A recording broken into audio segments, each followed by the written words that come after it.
Hey guys, so I was shooting another video today for the canoe flip challenge. Oh, that's, you got your stick? Yeah.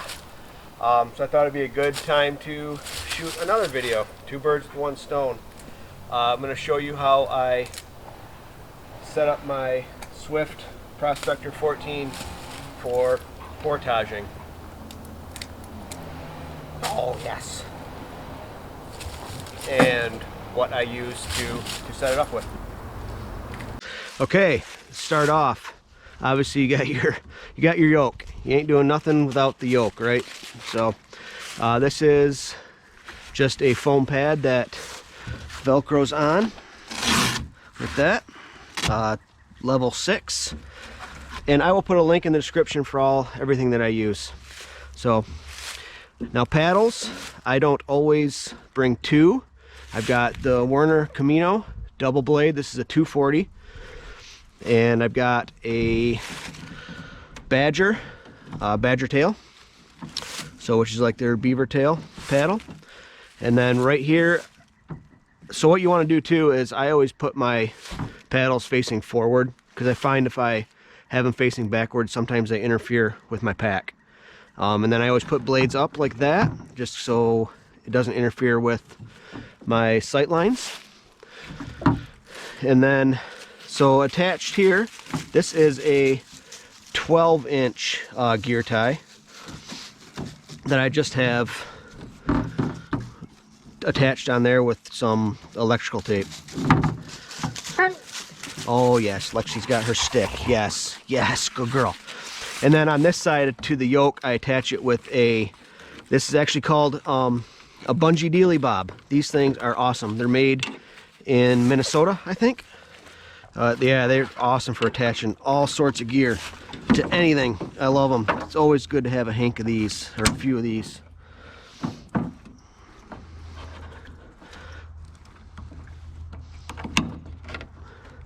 Okay, and then yeah, so now this side is actually, this is not a 12-inch gear tie because I only put one paddle on this side. So that's actually just an 8-inch gear tie attached with the electrical cord.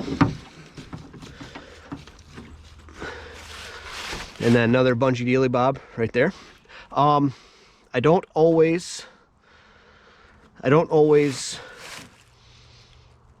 leave this in the upper position. If I find that it's interfering with, well, I can't now because my paddle's kind of keeping it on there, but if I find this is interfering with my pack, which it usually doesn't, I'll put it in the lower position. So in case you didn't figure out, this is I got the multi-height seat pods in this canoe. So handy, so handy. I highly recommend you get those if you get the Prospector or any Swift canoe. All right, I'm rambling. Oh, Lexi. Okay, hold on. Here. There you go. Oh, goodness. Yeah, okay. So, all right, let's move to the front of the canoe here. This is just a strap that I get from Strap Works that I use if I got to line the canoe or anything like that. And then it's really handy. You can get them made in any length you want, and with this loop, any size loop. This is a 2-inch loop, and I just have a carabiner. This is just a cheap carabiner. It's not good for really anything but this, or maybe holding your keys, I don't know. So yeah, so you just kind of thread it through there, and then come over here like that. There you go. And this is used to stabilize the boat a little bit when you're portaging it. As far as the length of these goes, I like to go half the boat length, maybe plus 1 or 2 feet. I think this might be 8 feet long. So this is a 14-foot boat. So then yes, I think 7 feet plus 1, then 8. So I think that's an 8-foot strap. Okay, now cover the seat. This is Lexi's canoe pad.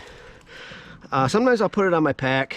Other times I'll strap it in here with the bungee dealy bob. But yeah, this is Lexi's canoe pad. So goes back there. Ooh, it's all sandy. Okay.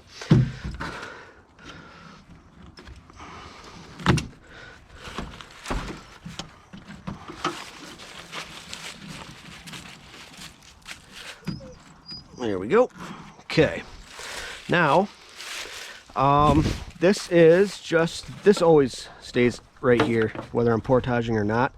That's just the baler canoe kit that is required in Canada.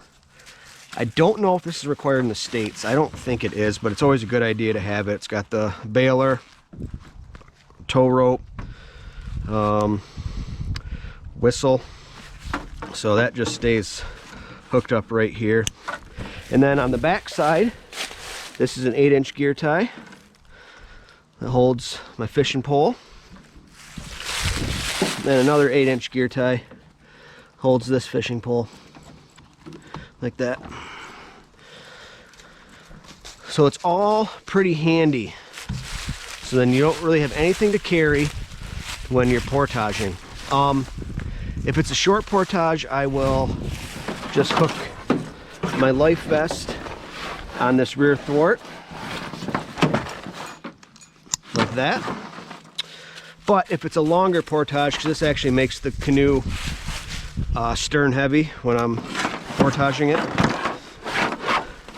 I will hook this onto my portage pack. Oh, speaking of portage pack, always get a portage pack, because see, that's why I don't have to move this seat down, is because I have a portage pack.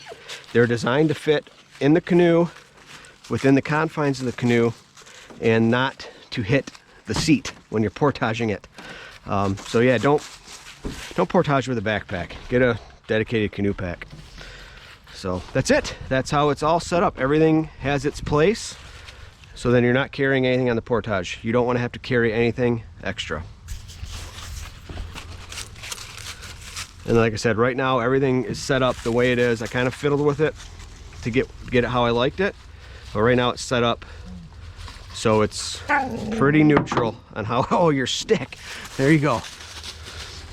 It's set up pretty neutral on how it rests on my shoulders. So, and then I also, what I did too, is because I'm always usually grabbing this side to lift it up. That's why I put the 2 paddles on this side. And then since I got the 2 paddles on this side, that's when my pole is over on this side, just to keep the weight even from starboard to port. I think that's right. I think those are the right nautical terms.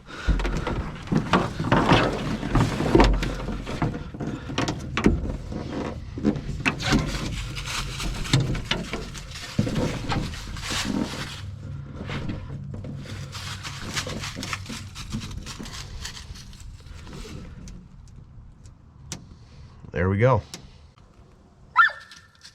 Oh, she thinks we're going canoeing.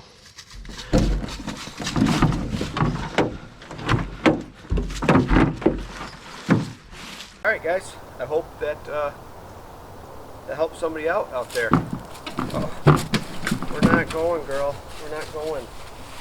Okay. All right. We'll see you guys on the next one.